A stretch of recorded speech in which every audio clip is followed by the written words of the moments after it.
রাজ্যের মুখ্যমন্ত্রীর বার্তা মেনে যুব সমাজকে গড়ে তোলার লক্ষ্যে শুক্রবার থেকে শুরু হলো কাউন্সিলর কাপ। 8টি দলকে নিয়ে শুরু হলো এই knock out cricket tournament. 25 Maheshtala 31 নম্বর ওয়ার্ড সারা বাংলার বিভিন্ন প্রান্ত থেকে খেলোয়াড়েরা যেমন ছুটে আসবেন, এর রাজ্যের বাইরে থেকেও খেলোয়াড়েরা আসবেন, তারাও পার্টিসিপেট করবেন এই টুর্নামেন্টে। এর আগে ডায়মন্ড হারবার জুড়ে চলতো এমপি কাপ, কিন্তু সেই লিস্টে খামতি থাকতো অনেকই। সেই সব খামতি সরিয়ে নতুন করে শুরু হয়েছে এই কাউন্সিলর কাপ। স্থানীয় কাউন্সিলর জানান, আমাদের এখানে খেলা প্রায় উঠে গেছে, কেউ মাঠগুলো পড়ে থাকে, খেলা হয় না। এখানে বেশ কিছু ছেলে আছে যারা আমাদের এইখানকার আশেপাশের সব ছেলেরা এইখানে পিচ করে, প্রতি বছর পিচ নষ্ট হয়ে যায়, ক্রিকেট খেলে। তারাই আমাকে বললো যে একটা ভালো ক্রিকেট টুর্নামেন্টের মধ্যে দিয়ে খেলাকে আবার ফিরিয়ে নিয়ে আসা। আমি বললাম তোরা তৈরি হও সবাই মিলে। তাই আজকের দিনে সেই ক্রিকেট টুর্নামেন্ট হচ্ছে কাউন্সিলর চ্যাম্পিয়ন্স ট্রফি।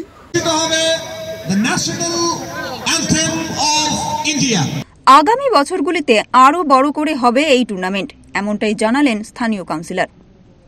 স্পন্সরশিপটা করে এটা করছে। আগামী বছর কি আরো বৃহত্তর আকারে এটা হবে? ইতিমধ্যেই অনেক কোম্পানি বলছে, আমরা অনেক লেট করে খবর পেয়েছি, সামনের বছর হয়তো কোম্পানিগুলোই স্পন্সর করবে। খেলা একবার প্রথমবার শুরু হলো, সামনের বছর আরও স্পন্সর তারাই যোগাযোগ করা শুরু করেছে ইতিমধ্যেই। এবং আজকের দিনে খেলাতে ক্যাম্পা যে কোম্পানি তারা এগিয়ে এসছে, সেনকো জুয়েলার্স এগিয়ে এসছে, আরও বিভিন্ন সংস্থা এগিয়ে এসছে। বিশেষ অতিথি বলতে এখানে আসবে আমাদের বজবজ এবং মহেশতলার এমএলএ সাহেবরা আসবে। Day night programme. খেলাকে বাঁচিয়ে রাখার জন্য এমন উদ্যোগকে সাধুবাদ জানিয়েছে এলাকাবাসীও। হিসাবে দেখছেন কেমন হবে? আমাদের নেত্রী মমতা বন্দ্যোপাধ্যায় যে সার্বিক চিন্তাভাবনা এবং সাংসদ অভিষেক বন্দ্যোপাধ্যায় যে বার্তা, যে সবার ঊর্ধ্বে গিয়ে, রাজনীতির ঊর্ধ্বে গিয়ে সবাইকে মিলিতভাবে একত্রিত করে সাংস্কৃতিক অনুষ্ঠান হোক, সেটা স্পোর্টস হোক এবং খেলাধুলার মাধ্যমে যে মানুষের কাছে পৌঁছে যাওয়ার বার্তা দেওয়া, আজকে সেই একটা শুভ সূচনা আমাদের 30 নম্বর ওয়ার্ডের সুকান্ত বেরার নেতৃত্বে হচ্ছে। তার জন্য ধন্যবাদ জানাচ্ছি। কারণ যেই মাঠটার মধ্যে হচ্ছে, আমরা ছোটোবেলায় এই মাঠে খেলাধুলা করতাম, কারণ আমার বজবজ সংলগ্নই এই ওয়ার্ড।